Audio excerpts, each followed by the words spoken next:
Today I'm speaking with Meghan Murphy. And Meghan, you're a writer, a podcaster, and a public speaker, and you've been addressing a range of topics for a long time on your podcast and in your writings. And I first came across your work, I guess it was about a year and a half ago. And since then I've listened to a bunch of your podcasts, and I really appreciate the work you're doing and your willingness to delve into controversial topics. Thank you so much. I appreciate that, and thanks for listening. Yeah. Well, what got you started doing what you do? Oh, Lord. That is a long story from a long time ago.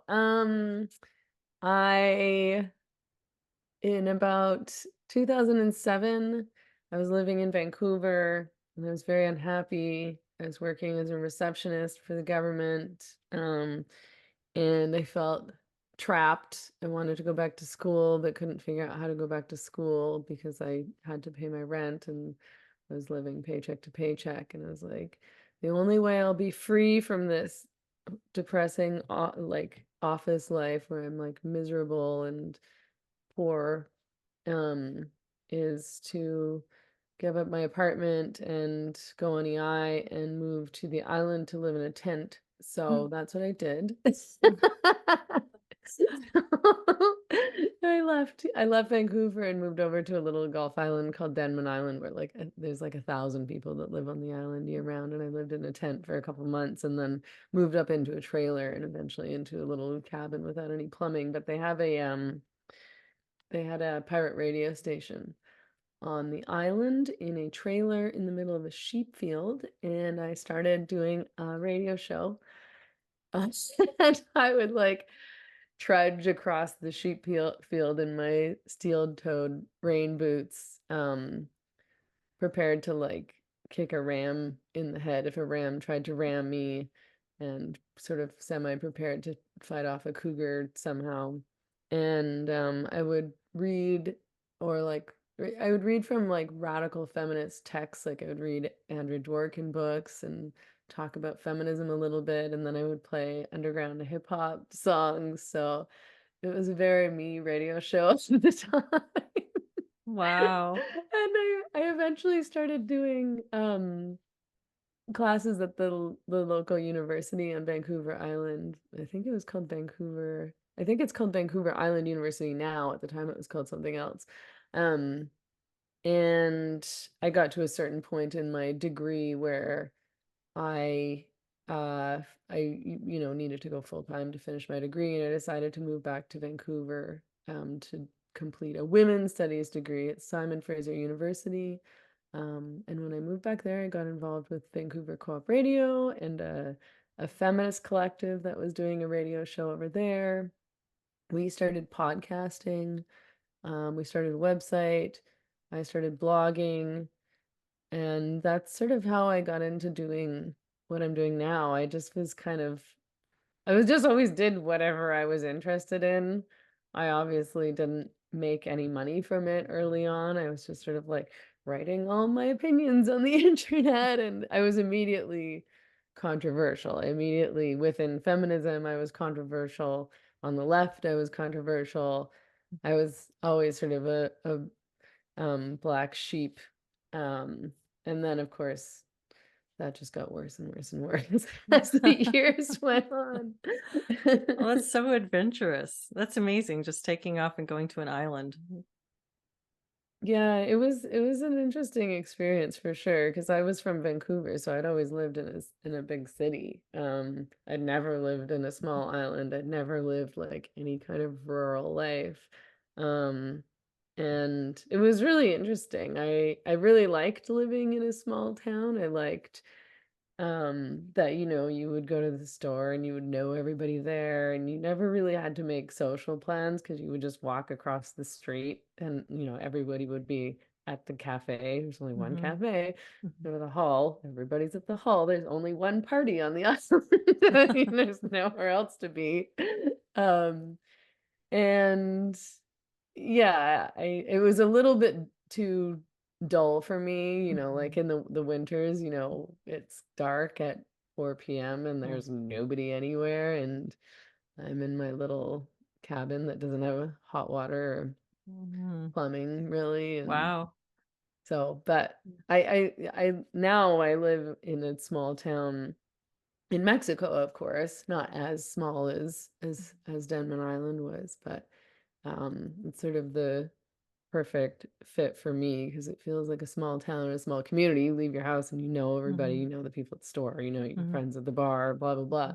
But there's a lot more action. So you can have a fun social life and sort of a small town vibe. That sounds very different than living in a big, high density population city. So, It's really different, yeah, yeah, in a yeah. lot of different ways. It makes me happy.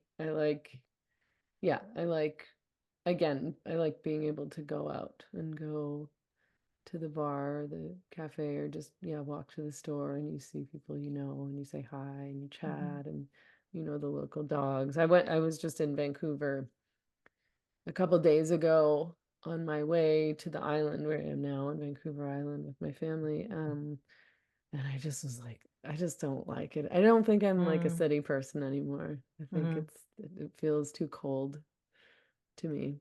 Yeah. What got you interested in feminism? I think I mean I was always interested in feminism. Like I feel like I was a feminist for as long as I was alive, you know. I can't even think of a time where I discovered feminism. I remember being a kid in elementary school, like in grade 6, and Mhm. being angry about sexism and Mm. like marching off to the principal's office because the boys were rating girls' breast size at the pool. Mm. We would go Mhm. to swimming lessons with the class, and the boys would be giving girls ratings from like flat as a board to Oh gosh. whatever the other end of the spectrum would be. I was flat as a board, Mhm. I think, until I was about 16 years old. I developed late, so alas. And I was always aware of things like classroom dynamics. My mother was in art education, and she went back to university when I was a younger teenager, when I was around 13 or something, maybe 12. And so she would talk to me about the different ways that girls behaved in the classroom versus how boys behaved in the Mhm. Mhm. classroom. Things like boys would speak out more, interrupt more, sort of feel more authoritative or um, more comfortable and entitled to speak, I suppose. And were sort of more invested in being polite and quiet and waiting their turn. Mhm. Um, and so and I think when I was a young woman, when I got to be about 17, 18, 19, I was really angry all the time, and I didn't know why or where to put my anger. And I think I found feminism, and that became sort of an outlet for that in some ways. Mhm. In some ways, in retrospect, that I think were useful, and in other ways, really not so much. I've changed my Mhm. mind about so much politically and in terms of what I learned through feminism and through feminist ideology, Mhm. particularly around this nature versus nurture debate. In feminism, you learn that pretty much everything is due to socialization. Mhm. All of our behaviors, who we're attracted to, what kinds of professions we're drawn to, our relationships, our desires, we're told, are all based on social conditioning, which Mhm. is not true. Um, so I wish I'd known that earlier. Mm. There's like, I think there's been a lot of really, really important things that have come out of the women's movement, but there's a lot about feminism that I'm like, oh, Mm. that's not the whole story at all. Mhm.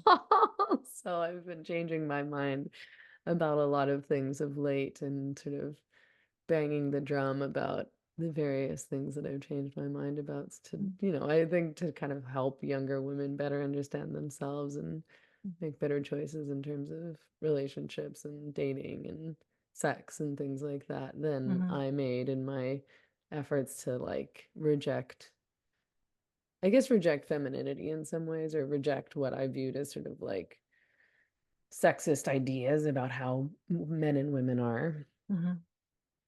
Yeah, it's interesting. I didn't grow up with a sense of what feminism was or having that same kind. I can remember like one thing I felt really cheated out of sports as a kid. My brothers got to play sports and I didn't. But it Mm. wasn't like the oh, and there was a neighbor who wouldn't let girls climb her tree, and she had the best climbing tree in the neighborhood. And so the boys could climb, but girls weren't allowed. So there were a couple of Sure. places where it felt really unfair to me, Yeah. but I didn't grow up with the big, like, it wasn't really stuck in my craw in that way. There were some things, but for the most part, I grew up with, I was real close to my dad and I have two brothers. And so I didn't have that same sense of the boys just take advantage or this male female dynamic in that way. And so I kind of missed the feminism memo on some level. Like I feel like right now we're engaged in all these cultural conversations about sex and gender, and you keep hearing it started with feminism. Feminists started all of it. Feminists let this cat out of the bag and now they have to deal with it, sort of thing. And I feel like, well, I'm aware that there's kind of like waves and there's different elements of feminism that I've always thought, well, I agree with that. And then other elements where I'm like, I don't know if I agree with that. For one thing, I was a mom really young. I was a mother I had my first daughter when I was 19, my second at 21. I was married really young. And that's all I ever really, I mean, I really wanted to be a mother. I wanted to be a homemaker, and feminism always had this hard edge to it to me. It was like, this isn't okay. You're supposed to want to do manly things.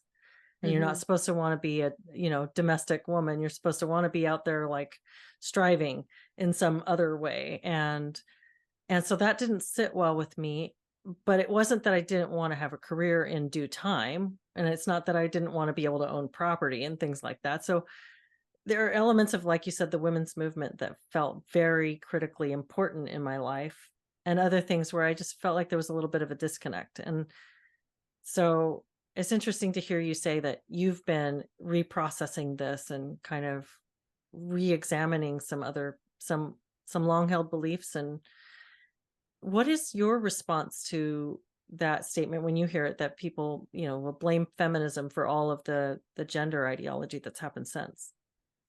I mean, I know what they mean, and I think there's aspects to that that are true, and then it's a major oversimplification in another way. I mean, people want easy answers, and the heterodox community, whatever you want to call that sort of sphere, likes to pretend that they're, all invested in nuance, and, they don't want the easy solutions. They don't want the simple answers. They're looking for something deeper, something more complex. They're thinking critically and coming up with more truthful answers to these questions. And in many ways that's true. But, you know, they all hate feminism. And so feminism is just this blanket bad thing. And Mhm. most of these guys don't understand the history of the women's movement at all. And when they're talking about feminism, they're talking about third wave feminism, like they're talking about an ideology that mostly came about, post 90s. Mm. Um, first wave feminism was very practical. It was about specific rights for women. And the second wave, there's imperfect aspects to the second wave, but primarily the second wave was talking about like women's experience in the home, and marital rape and domestic violence and pornography. The radical feminists fought pornography really hard, during the 70s and 80s. Obviously, reproductive rights, that's sort of a more complex thing to think about nowadays, because I don't think that the pill is good for women. There's all sorts of arguments that could be made against what happened under the guise of reproductive rights and sexual liberation for women.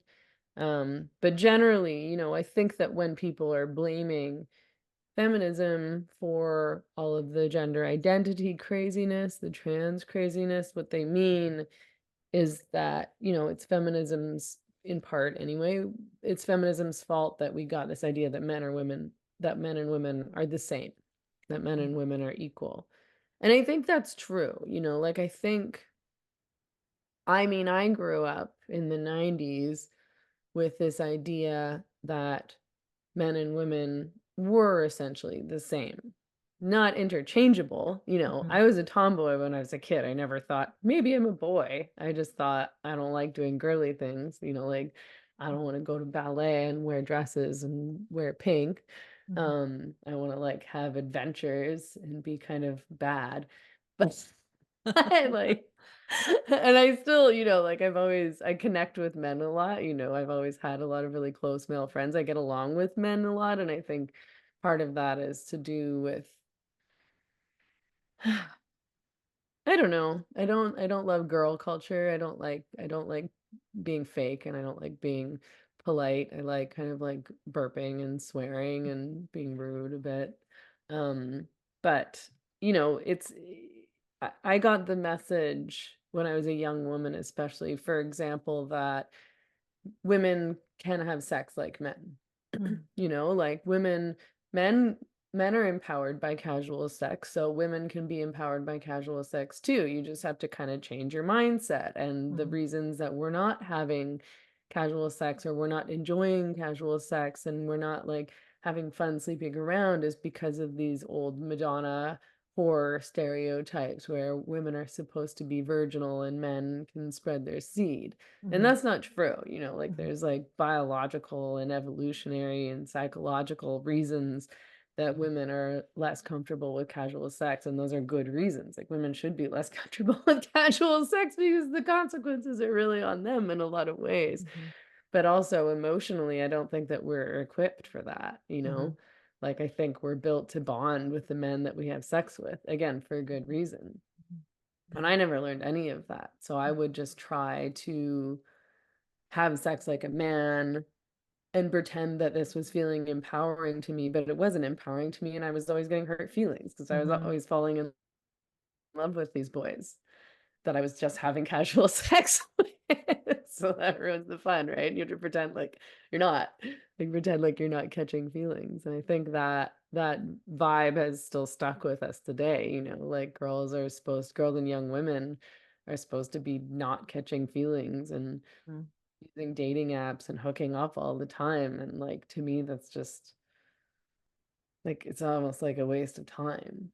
Mhm. Never Mhm. mind, so you sort of end up having to lie to yourself about your real feelings and what you really want, right? Mhm. Um, but yeah, I mean, the truth about transgenderism is that this was started by men with fetishes, which sounds like a mean thing to say, but it's true, like it was sexologists and autogynephilic men who invented the concept and practice of transgenderism. Mhm. It wasn't feminists, and the feminists were the first ones to push back. It was the second way, it was Germaine Greer and Janice Raymond in 1979, and even Gloria Steinem and Robin Morgan, who were like, no, you can't, like, you're not a woman. You can't come into women's spaces. You can't Mhm. play tennis as a woman. You're a man. You can't come to the Michigan Women's Festival. No, I'm not going to treat you as a sister. You look ridiculous. Mhm. They were saying all the things that like radical set feminists said again now, and we're, persecuted for doing so, like just for saying you're a man and an Mhm. ugly, an ugly one at that, like you look ridiculous in your pantyhose and your wig. Mhm. Mhm. Um, but that's where that all started. The concept of like, I think the idea that gender and sex are fluid, Mhm. and that sex isn't binary, and what is really a woman and what is really a man, and Mhm. these are just social categories and you can be who you want. That did come from gender studies, and gender ideology. But gender studies and gender ideology were again invented in the 90s. It used to be pre-90s women's studies was about like women's history. Mm-hmm. Um, and it was about women's material reality and the women's movement and fight for women's rights and things like that. And that sort of morphed into all this like postmodern theory that is now all you see in these university programs. Women's studies doesn't exist anymore. When I was doing a women's studies degree, all the women's studies programs across North America were becoming gender studies, and the word woman was essentially erased from all of the coursework. Mm-hmm. Never mind the name of the department itself changed from women's studies to gender studies. The courses that I used to take pre this all happened around 2009, I would say. Pre 2009, I would take courses that were called like women in work or Mm-hmm. women in the media or women's history, or women in the third world. And then all of a sudden it was like gender and media, Mm-hmm. like gender and sexuality and all these weird sort of like, yeah, it all became about theory, and really academic nonsense. Mm-hmm. So you saw a major shift somewhere between the you said the late 90s to the 2009-ish time. Something really morphed in the way that people were talking about women and men, gender. Yeah, and third wave feminism was really more of a backlash to the women's movement than anything else. It was these young women who were saying, I don't want anything to do with your old school, like man hating, sex hating feminism. This is so old fashioned. Like, we're empowered sluts. That was Mm-hmm. what the third wave was about in many ways, right? And I always was like, I don't know about this. Huh. And then when I discovered radical feminism, I was like, okay, I'm right that I was sort of feeling uncomfortable with these ideas. I felt pressured to like pornography and watch pornography and to go to strip clubs and think that that was fun and sexy. And I never did. I always found it really Mm-hmm. disturbing and depressing and dark and not sexy at all. And I was Mm-hmm. like, what is there something wrong with me? And then when I sort of discovered more second wave texts and radical feminist texts, I felt really sort of comforted by that. So I think Mm-hmm. that's why early on in my feminist career, I really latched on to this radical feminist ideology. Mm-hmm.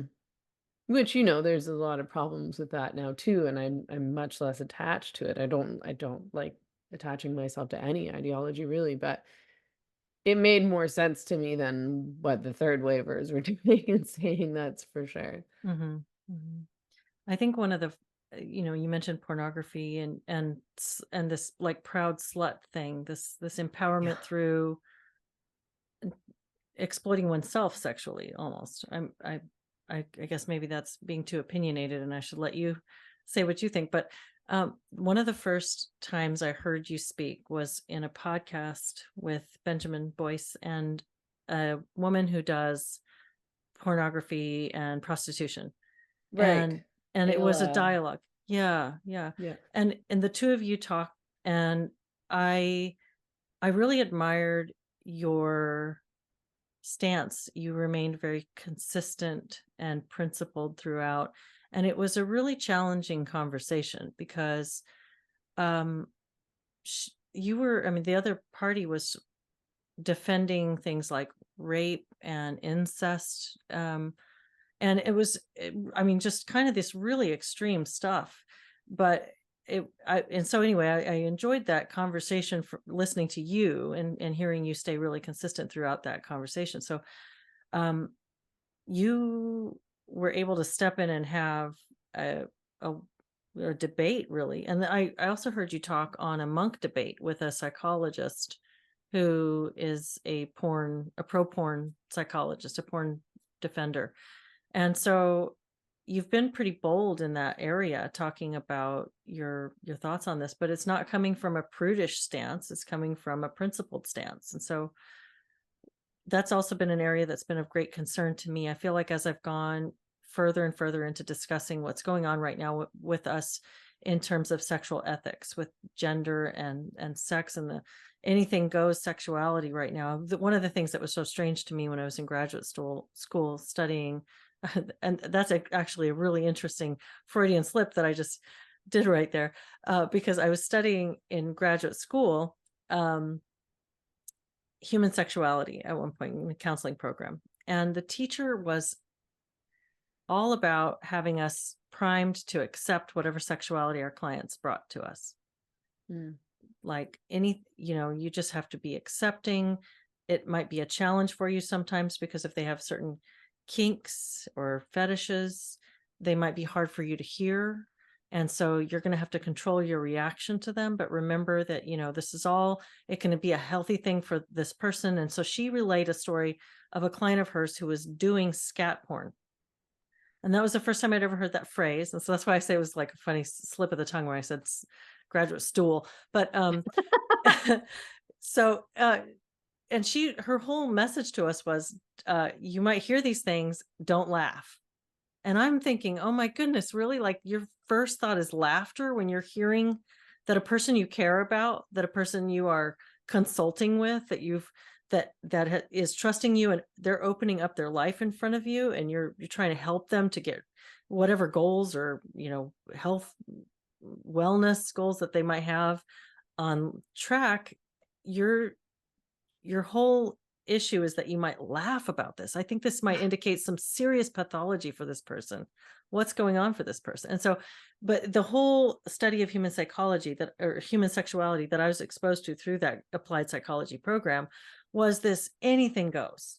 Like there's no barriers to what's help. BDSM, people might be into that. What we didn't talk about pedophilia except to say that some people have that, and as long as they're non-offenders, that's help them work with that or whatever. But it was quite shocking to me. And so I guess part of my question one of my big questions as I've been having all these conversations is, how do we navigate sexual ethics in a society that doesn't have a cultural, moral, or religious anchor? And it feels like we've gone a little nuts, and I've appreciated your takes on this. So I'm really interested in your thoughts. Yeah, I mean, when I first started writing about feminism and third wave feminism, it was that kind of approach that I was really critical of, and that I was just like, why is the left, I identified as a socialist for most of my young adult life. I grew up as, like in a Marxist household, essentially. Um, and, so I was on the left and I was a feminist, and I was like, why are you encouraging and normalizing BDSM? Like what on earth kind of feminist argues that BDSM can be healthy or empowering for women? Like, how is sexualizing violence and subordination and domination and humiliation empowering for anybody, but in particular for women? And it was being presented as a potentially healthy way for women to heal from rape and sexual trauma and molestation, which is just so disgusting and wrong to me. And, is like kind of the perfect way for predators to prey on victims and re-victimize vulnerable women. Like, oh, I'm helping you, like this will be healing for you. And I couldn't believe how much pushback I got. I feel like almost everything that I've said in my career, some not, but most things that I've said, I never really thought were that controversial, and they were treated as very, very controversial things to say. When I was critical of BDSM, I was just attacked across the board by all the mainstream feminists, all the big feminist bloggers, um, and the socialists. Same thing with prostitution, same thing with pornography. It's like, why am I the only person, seemingly the only person, who thinks that this is bad for women? And why are people hating on me to this extent. You know, before I was ever canceled for speaking out about gender identity, they were trying to cancel me for speaking out against prostitution Mm. and for arguing against the legalization of prostitution, because that's a leftist position, is that we should legalize and normalize prostitution. That's the best way to deal with the sex trade, is to just make everything like legal and remove stigma, Mhm. um, and remove shame. I was like, I don't think so. I think this should be stigmatized. I think men should feel ashamed for paying for sex. And I'm not interested in making men feel better about buying sex from vulnerable women and girls. What is your argument to women who say that they're actually empowered by this kind of work? Like the woman that you were speaking with on the podcast. Well, I mean, if you listen to Ayla's story and her family history, it seems to me that she is not coming from a place of empowerment. But if she says she's empowered by that, then fine, she can be empowered by that. But selling that to women and young women in particular, and telling men that this is fun and empowering, and that, she just really likes having sex with tons of different men. She just loves a gangbang.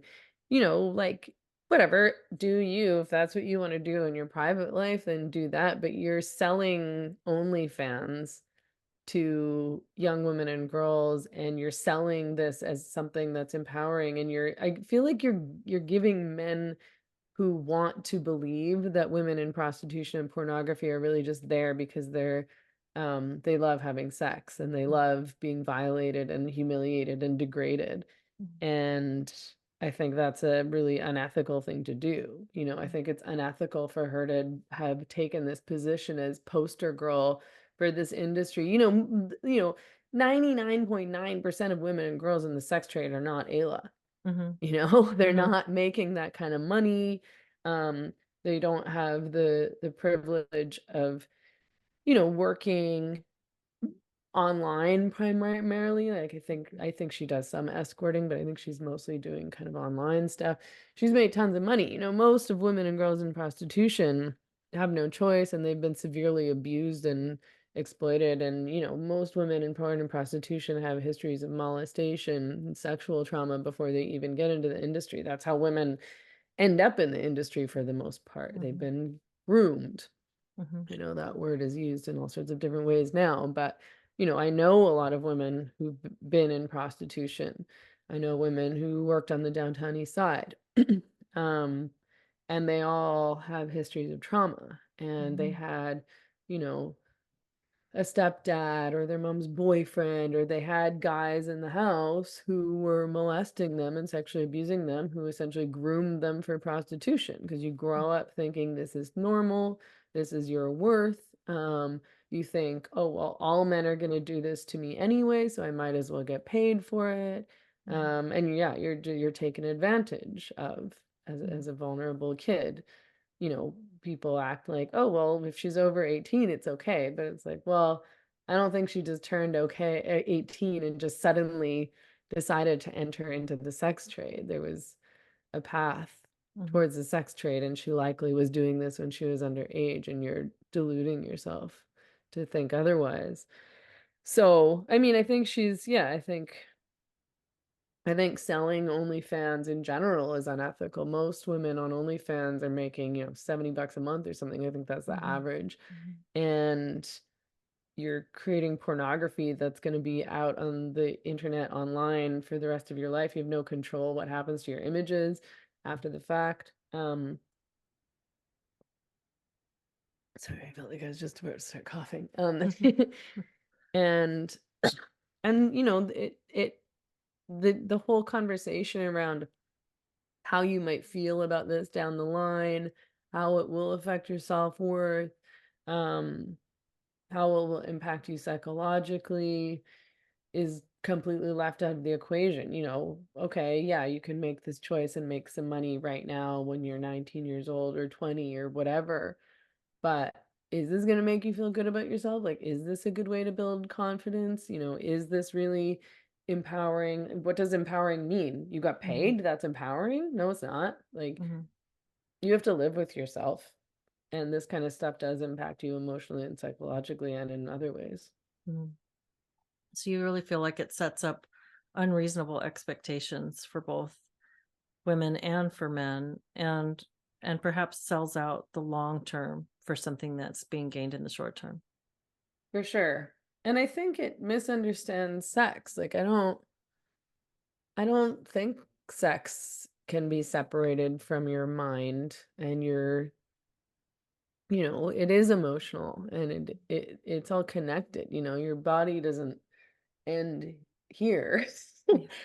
And I think it's a really unhealthy way for women and girls in particular to approach sex because, again, I think it forces a kind of denial. You shouldn't, separating your body from your mind in that particular way is, again, what you do when you're a victim of abuse. Women and men, boys, girls, when you're abused, you sort of check out. Mhm. You separate your mind from body. That's what women will describe when they talk about having been molested or raped or abused in other ways. Um, and that's what's argued for in porn and prostitution, as though it's just your body and you can separate your mind and body to cope. Mhm. That is, I mean, how else would you cope? Mhm. Mhm. Uh, so I think that's really unhealthy. And I mean, pornography, people pretend like pornography is just sex, but it's not.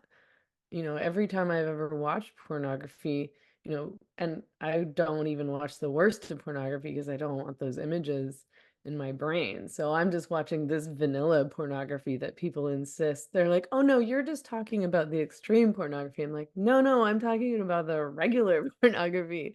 It's so humiliating and disgusting and degrading. And those women aren't enjoying themselves. I Mhm. just don't I just am constantly like, I'm like, "What are you looking at?" Because I think I'm looking at the same thing as Mhm. you are.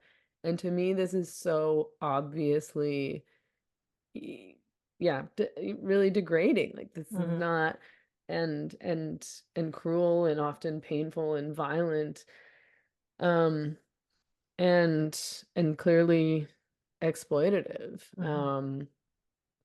And I don't know. I'm constantly baffled at the way that pornography has become just kind of a joke. That Mhm. people laugh about it. Like you said earlier, when you were advised to try not to laugh if one of your clients talks about having some really disgusting or violent kind of kink or fetish or Mhm. whatever. I wouldn't laugh either. I would probably be horrified. Mhm. Um, But it does, yeah, people really do watch pornography, and I think they don't see the women on screen as fully human. Yeah, it's interesting. One of the things that I thought while you were having the conversation, not so much with Ayla, because in that one, it was addressed what is the content of this material. So that came up and it was pretty shocking. Like there was talk of, again, like rape and multiple partners, like the gangbang scenario and BDSM and incest, and all the content was in the discussion. But in the monk debate, the psychologist you were talking about kept talking about how pornography could be useful or could possibly have positives. And I thought, isn't that strange that we're using one word to define a whole spectrum of things. He wasn't distinguishing between like a certain kind could be helpful. And all I was hearing while he was saying that is, well, for one thing, the etymology of the word pornography is it porne is from the word for prostitution, and graphia is writings or drawings. So it's depictions of prostitution. So I think when we start to just say the word pornography, we start to have this kind of euphemistic effect where we're not really thinking about what we're actually saying. But then also there's such a spectrum of content. And so if he's saying, well, it's okay for children to see this, it's not ideal that would be how they would be educated about sex. But because we have such poor sex education, maybe that's okay that they just go ahead and get their exposure through pornography. And I'm thinking about what is would you please just like list for me what are the things that you think would be appropriate for a child to see? Because I it's it spans such a gamut. and Mhm. I've been exposed to very little porn. I've chosen to avoid it Mhm. almost entirely. I've seen a little bit, sometimes accidentally. And when I was really young, I was in my early 20s, and I guess I was like 20, and I was pregnant, and my husband said, well, I'm just not into this, so maybe we need a little help. So he this was back in the adult video days. So I Mhm. was like, okay, we'll try this out. So he, we went out and got a video, brought it back. I could not watch this thing because Mhm. it was what you just described. I'm looking at him going, did that girl looks like she's in pain. Like, how Mhm. can you, we can't enjoy, well, this is not, I'm turning this off. It was just immediately, I don't understand how people don't. And this was also like super, I guess you'd call it vanilla Yeah. stuff, but it just wasn't, it was jarring and weird and unnatural. And it felt like being a voyeur in that way felt very, very unnatural, very unpleasant to me. But that's only like the light stuff. When you get into these things like incest themes and rape themes and BDSM themes and who knows how far it goes. I guess it just is strange to me that people take this lightly and call it all by one word and act as if it's no big deal and it's kind of a joke.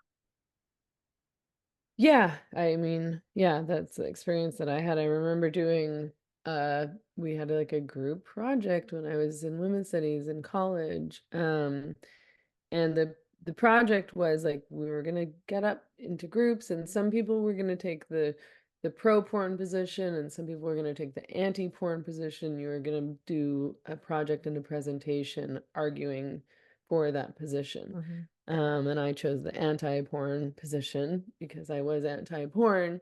And but as part of our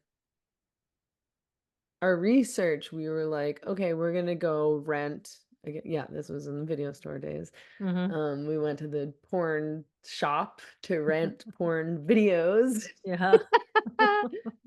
And they just like, I never forgot them, and they were just Yeah. really they were things that I think if people watch now, they would think were, like, stupid and cheesy, and they would probably laugh at them, Mhm. and I was totally, like, traumatized by it because, yeah, there was a young girl kind of lying on the floor in what looked like an office space while these four adult men, probably in their 40s or 50s, standing around her, taking turns and then kind of jizzing on her in really humiliating and degrading ways. And her just being kind of this like passive object and Mhm. sort of pretending like feigning pleasure but clearly not having any pleasure. She Mhm. wasn't technically nothing violent or horrible happened to Mhm. her, and just Mhm. seeing that, it was so disgusting to me and I'll never forget it. Yeah. And yeah, and things have just gotten so much worse in pornography since then, the extreme stuff that happens in porn. I mean, if you even listen to women who've left pornography talk about what happened to their bodies, never mind how it's impacted them psychologically. Mhm. Um, the pain and the injuries and the STIs Mhm. that they endured. It's anyone who's telling themselves these women are enjoying themselves is so invested in lying to themselves that I can't take them seriously as a trustworthy intellectual, which is I'm constantly looking at these guys who are able to think critically about all this other stuff, Mhm. who are otherwise, intelligent people, and then sort of the porn issue, they're like, oh yeah, it's her choice. Mhm. That's the end of the conversation. Oh, she's getting paid, as long as they're adults making choices, that's okay. Mhm. Okay, you put your brain aside because you want to, I'm assuming because you like watching pornography. You don't really want to think about it that much. You're protecting your habit. Yeah. Mhm. Mhm. Would you see it outlawed? Would you see porn and prostitution outlawed altogether? I mean, I don't think And it's how? possible. Yeah. So my approach to prostitution has long been, I've advocated for what's called the Nordic model, which criminalizes pimps, johns, brothel owners, obviously traffickers, and Mhm. decriminalizes the women because it sort of upends the power dynamic. Mhm. When the women are doing something that's legal and the John is doing something that's illegal, it does put her in a relative position of power in terms of like, if he does something bad to her and she calls the cops, like she's not going to get in trouble, he'll get in trouble. Mhm. Um, and it decreases demand. You know, the only way to really curb prostitution, I don't think that it's possible, unfortunately, really to totally get rid of prostitution. I do think it will probably always exist. There's always going to be men who are going to want to exploit women and girls in that way, and they'll get away with it.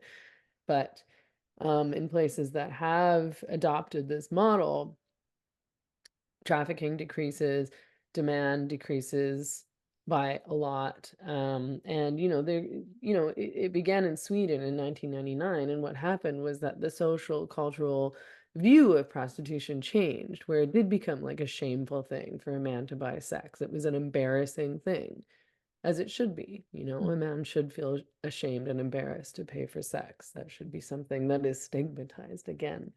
Um, and it sort of offers women an easier way out, of course, when they don't have a Mhm. criminal record to contend with, which happens under full criminalization. I mean, the problem is that, you know, people pretend like the only option is full criminalization or full legalization, and that's just not true. Mhm. And in places where they've legalized, like Germany, prostitution goes crazy. Like Germany's nicknamed the bordello of Europe. Mhm. And it's all the impoverished women from Eastern Europe who are shipped in, or Mhm. from Africa who are shipped in to fill the demand, because there's so much demand, because men will go to places where it's legalized just for the prostitution.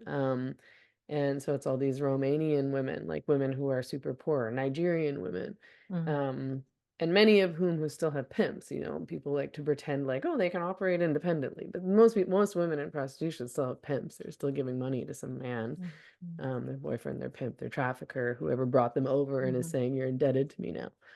Um, and so I sort of feel like we could take a similar approach to pornography. I don't know the best way to go about it legally, but I feel like it would be easy to make it really harder to produce and profit from pornography. You know, men Mhm. make pornography because it's profitable. If it weren't profitable, they wouldn't do it. Mhm. You know, if it was all, if pornography was just amateurs doing it for fun, fine. There would be way less pornography and way less exploitation if that were the truth. So I'm fine to be like, sure, okay, amateur pornography that nobody can make any money off of, knock yourself out. We'll see Mhm. how many people really do that. Um, but if you, I mean, I think it would be so funny to apply workplace, like labor standards, health and safety standards to porn sets. Wow. Because it wouldn't fly. They would all be shut down, Mhm. right? Like, So personal exhibition for no profit, fine. But yeah. once there's a profit, once there's somebody's profiting off of it or paying for it, you would see that curtailed. I mean, I think that that could be a good approach, yeah. Mhm. Um, but and same thing, you know, like I see prostitution as, or sorry, I see pornography as prostitution. It is a Mhm. form of prostitution. You're Mhm. paying a woman to have sex. Mhm. Um, so I feel like you could apply those same laws to the porn set, the same Mhm. laws like if you that you would apply under the Nordic model. And say, you know, you can't pay a woman for sex acts. You can't profit from somebody else's sex acts. You Mhm. can't sell another woman's acts on film. Mhm. You know, that would put the industry under Mhm. in a lot of ways if that was actually applied.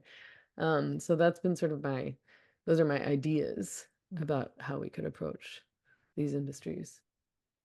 One of the common rebuttals that I've seen from the pro porn side is that most people who are anti porn or uh, trying to avoid it or feel bad after using it are doing so because they're dealing with religious based or conservative based shame. Like it's either conservative values that were really somehow staunchly ingrained in them, or religion. And it sounds like you're not coming from a position of either. No, I mean, I grew up in a household that was very much against religion, was very much opposed to organized religion. I grew up thinking that all religion was bad. I didn't really know any religious people. My dad had gone to Catholic school and was like beat by nuns, so he was of the mind that Christianity was a really bad thing. And I never had, when I had shame around sex, I think that it was shame that was supposed to be there. Like, I Mm, think, like, I don't have any shame around sex now, and I don't think I really necessarily ever had any shame around sex or sexuality per se, but I think that I had shame around being used by men, you know, mhm, by having sex with men who didn't care about me. mhm, So I think that kind of shame, there's a reason for that. Like, there's a good reason for that. mhm, mhm, You feel bad because you feel bad because you were made to feel bad and you weren't treated with respect. mhm, And that's why, now I approach sex and I sort of advocate that other women and young women approach sex in this way too. It's like, don't have sex with somebody that you don't know, and that mhm, like you don't have some level of respect for each other, and that's sort of why you don't have sex with somebody that you just meet in the bar that night. I mean, that stuff can mhm, be fun too. Like, I mhm, don't think all casual sex is always bad. Like, I've had casual sex with friends that has been fun, and we both sort of known like we're not compatible in a relationship sense, but we've had a crush on each other for 15 years. So mhm. let's get this over with and that kind of thing can be fun, honestly, as long as you don't do it more than like twice, because then of course I catch feelings and I'm like, oh, actually, I changed my mind and now I'm in love. Like a three sex rule kind of thing before I fall in love with you. Um, but I it doesn't feel good to be used, and I think for men it's easier to have casual sex. I think it is easier for men. And, like there's obviously feelings caught up for men too when they're having sex with somebody that they love and care about, but I think that they can have a lot of men, not all men, can have sex with a woman one time and not think about her ever again, Mhm, or not really feel anything about it and just mhm, sort of think of it as a sexual release. I don't really think that's the case for women, at least mhm. not most women. How do you communicate that to young women? And I know there's this tendency in early adulthood, late adolescence to be just really sexually charged in a way that can kind of take over, and that attention can be so gratifying and it can be so intoxicating. And so there's a different attitude towards sex and sexuality oftentimes for younger women, and then after you've had some time to think and grow and go through relationships, and just the wisdom of age leads you to a different perspective. But how do you communicate to young women who don't have the benefit of that perspective and have been raised in an anything goes culture? Well, I think one way is that because when I was younger, I think I did get a lot of superficial, short-term, fake validation through men wanting to sleep with me, through getting a man to Mhm, hook up with me. And the reality is that men will hook up with almost anybody. So it's not a big score for a man to have sex with you. Um, mhm, you want, I think you want a man to have to kind of work for it. mhm, And I think men like to work for it too, to be honest. I think that there's no real confidence that should be gained by a man thinking that you're hot and wanting to sleep with you. Mm. There's a million women in the world that man will also think is hot and want to sleep with, but not necessarily that he'll want to bother dating or being in a relationship with or committing to. It's also, casual sex is not the route towards sexual pleasure for women. Most women aren't having orgasms on one night stands. I don't know that any are. Some women claim to. I'm not sure that I believe them. But for most women, like, it does take a certain amount of getting to know one another and there being a sense of trust. And, for me anyway, like, it's like there does have to be a sense of trust, and I have to be able to feel vulnerable. Um, and that takes a while. You want to know somebody and have feelings for them and know that they have feelings for you and know that there's some accountability there. Doesn't necessarily mean, I mean, it could mean this for some people, but it doesn't necessarily mean like waiting months. But yeah, I mean, going home with somebody on the first night isn't going to bring you any satisfaction as a woman. It's just not emotionally and probably not sexually either. But yeah, I just feel like, like if he really wants it, if he really wants you, then why do you need it tonight? Like, it's not going anywhere then. Then you can wait till next week or, a few weeks or whatever. You don't need to do everything right away. I at the same time, like, I've been 19 and I know that feeling of urgency. So I'm not saying, never. I'm not even saying it's easy. And it's hard if you're like in the moment and you want to hook up with somebody. I get it, but and you sort of, I guess, probably become better at saying no with age and experience. But it's just that much point. Like, it's like, to what end, kind of, like if I meet a guy and he's like, let's make out, I'm like, well, why not tomorrow? Why does it have to be tonight? Let's go home. I'm like, So we'll it's see. reinforcing the idea that it's special and should be treated as such. Yeah, you're not, you don't want to be interchangeable, and you are at that point. On the first night, you could be anybody. It doesn't have much to do with you because that person doesn't even really know you. Well, that's Like, so what, you're hot, big deal. Well, it's So are all definitely those not a women over religious there. message, that's for sure. No. Not a message based in religious values. No. Yeah. Well, and that's something I've been really curious about, is how do we negotiate sexual ethics when we don't have religion? And so I do believe that there is a way to do that, and that it doesn't have to be all or nothing. Yeah, I think so too. And it's frustrating that it's always treated as this right or left thing, this either or thing. Like, either it's left or progressive and anything goes, or it's conservative and right wing and religious, and you have all these rules and morals and ethics surrounding sex. Because I've never felt that way. I mean, most of what I've learned is just what I've learned through experience. And some of what I've learned through learning about like evolutionary psychology, evolutionary biology, and things like that, and how women's bodies have evolved to operate in certain ways in conjunction with their psychology, which has been really helpful. That's all stuff that I wish I'd learned a long time ago, instead of just only learning the feminist view. Well, I've really been enjoying listening to your podcasts about this topic, and I hope you keep making them, because Thank you. I'm there for it.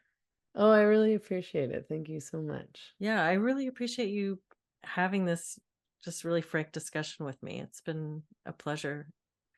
And you have an event coming up, don't you? You have something going on, I do, right? yeah. Like in the next couple Yeah, days? I really enjoyed this conversation with you too. Thank you I really Oh, like yeah. talking about these things, and I feel like it helps sort Good. out my thoughts on it too. So I appreciate it. I feel like I learn more every time I have a discussion. It's so useful to kind of bounce these off of somebody else who's also curious and interested in these ideas. Yeah, it's a real gift, Yeah. podcasting. I think, like being Mhm. able to talk. I mean, I've learned so much just from talking to so Yeah. many people over the years. I've changed my mind about so many things. It's so great. But yeah, I have an event on Thursday, actually. I don't know when this podcast is coming out, but we are doing an Yeah, event in I'll put it Victoria. up. Okay, I'll awesome. put it up before. Yeah. Sweet. Yeah, on Thursday, May 30th. Okay.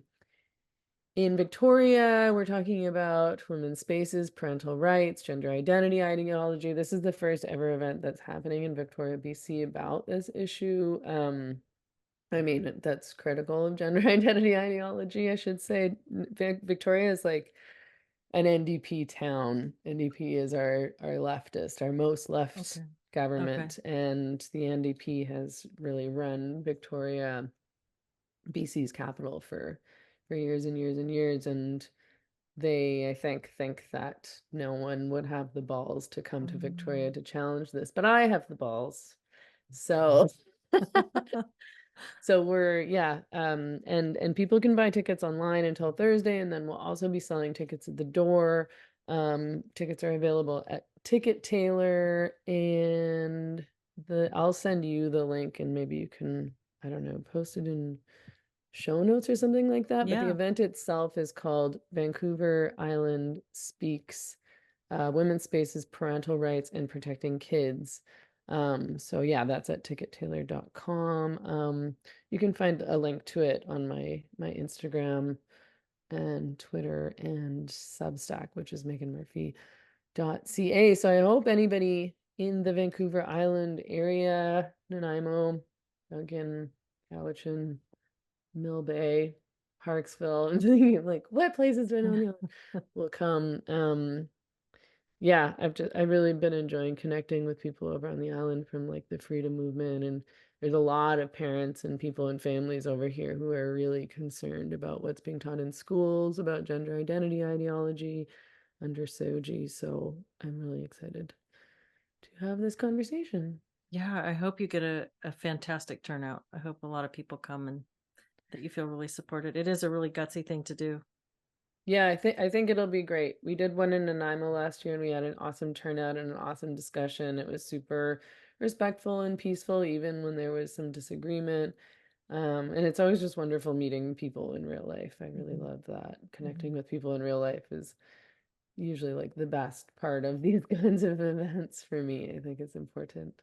Yeah, I thought about that when you were talking about how much you enjoy living in small communities, the small town you're in now and the one where you were when you were younger, and how now you're doing so much that's online. It must be refreshing to get back in person with people.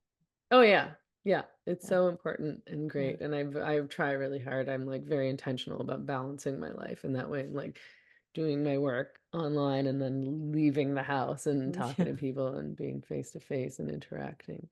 Um, yeah, I think that's a big deal. I think it's great for our mental health and, you know, sort of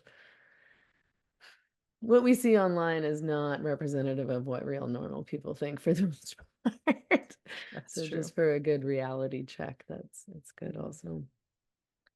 Well, Megan, thank you so much again for having this conversation with me. It's been a really great talk and I've enjoyed it very much. Yeah, me too. Thank you so much for having me. It was really great to meet with you. I hope that we get a chance to talk again.